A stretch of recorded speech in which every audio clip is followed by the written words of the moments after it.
अगला अगर लोकसभा क्षेत्र हम देखते हैं तो वो आता चमचमाता गुरुग्राम, एक औद्योगिक क्षेत्र जहां पर काफी भागती दौड़ती जिंदगियां हैं। और उस गुरुग्राम में एग्जिट पोल क्या इशारा कर रहा है? गुरुग्राम लोकसभा क्षेत्र की 9 विधानसभा सीटों का गणित क्या कह रहा है वो आपको दिखाया। सीधे सीधे मुकाबला है, बीजेपी 3 सीट, कांग्रेस 6, और जो एक सीट बच जाती है तो 9 सीटें सीधे सीधे यहां पर कांग्रेस और बीजेपी आपस में, और तीसरा कोई मुकाबले में है नहीं। इनेलो बीएसपी को कुछ नहीं मिल रहा, जेजेपी और एएसपी को कुछ नहीं मिल रहा, आम आदमी पार्टी का यहां पर खाता नहीं खुल रहा, अदर्स के खाते में कुछ नहीं जा रहा है। बीजेपी को 3, कांग्रेस को फायदा मिलता है, यहां दिख रहा है 6 सीटें गुरुग्राम लोकसभा क्षेत्र में कांग्रेस के खाते में एग्जिट पोल बता रहे हैं। बीजेपी को 3 सीटों में संतोष करना पड़ेगा। इस इलाके में गुरुग्राम लोकसभा क्षेत्र की 9 विधानसभा सीटों की बात हो रही है।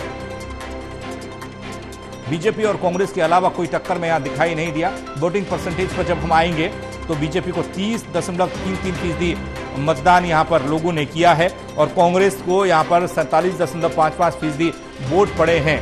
यानी कि कांग्रेस का ज्यादा समर्थन मिलता दिखाई दिया, लोगों ने पसंद किया। देखिए, बीजेपी को 30.33% मतदान यहां पर बीजेपी के पक्ष में, और कांग्रेस की बात करते हैं तो 47.55% वोट पड़े हैं। इनेलो बीएसपी गठबंधन को 9.48% वोट पड़े। जेजेपी और एएसपी की बात करते हैं तो 0.38% मतदान हुआ है। आम आदमी पार्टी को 3.58% वोट यहां पर पड़े हैं, और अदर्स के खाते में 8.68% मतदान हुआ है। मेश, गुरुग्राम में भी कांग्रेस बीजेपी को पटकनी देती एग्जिट पोल के हिसाब से दिखाई दे रही है, और 47.55 यानी कि 5% और 30.33% में बहुत बड़ा गैप है। ये गैपिंग क्यों है?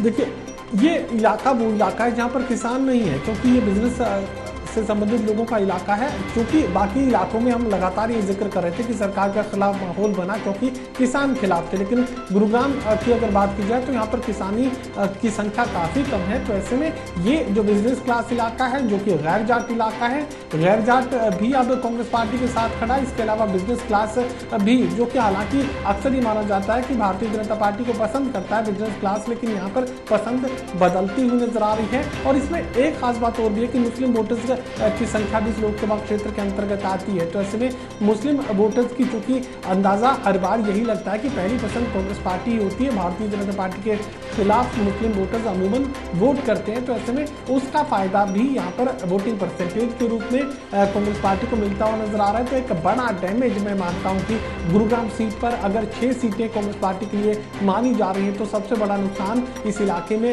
भारतीय जनता पार्टी को झेलना पड़ रहा है। इससे बेहतर प्रदर्शन की उम्मीद यहाँ पर इस इलाके में इसलिए की जा रही थी क्योंकि यहाँ पर जाटों की संख्या कम है, क्योंकि यहाँ पर किसानों की संख्या कम है, क्योंकि शहरी क्षेत्र इसमें आता है, इसके अंतर्गत आता है। इसके अलावा यहाँ पर जो है बिजनेस क्लास लोगों की संख्या ज़्यादा है। तो ये ज़रूर ये भारतीय जनता पार्टी के समर्थन का इलाका होना चाहिए था, लेकिन ऐसा है नहीं। तो ऐसे में ये कांग्रेस के लिए फायदे का सौदा है।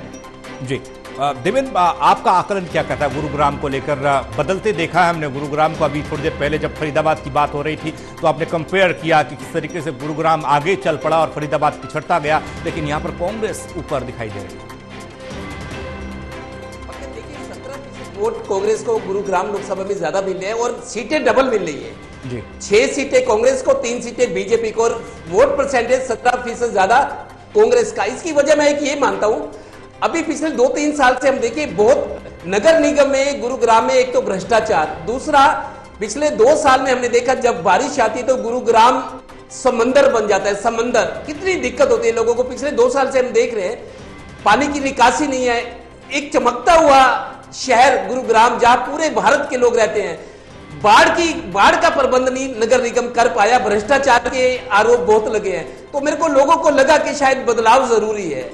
ये एक वजह हो सकती है कि जो सिविल एमिनिटीज होनी चाहिए, नागरिक सुविधाएं वर्ल्ड क्लास की होनी चाहिए गुरुग्राम में, उसमें बहुत ज्यादा कमजोरी रही है नगर निगम की तरफ से। और जो जनप्रतिनिधि रहे हैं, हालांकि राव इंद्रजीत कई बार कहते हैं कि ये सरकार का दोष आप मेरे को नहीं दे सकते, मैं अपना काम ठीक कराऊं। तो जो लोग पूरे भारत के गुरुग्राम में रहते हैं उनको सिविक एमिनिटीज उनको नहीं मिल पा रही इस बात का। और दूसरा चेंज इसलिए चाहते हैं, सीटें कांग्रेस को डबल मिली, 17% वोट भी 17% ज्यादा मिले, तो मेरे को लगता है कांग्रेस के लिए बहुत संभावनाएं बनी हुई है गुड़गांव में।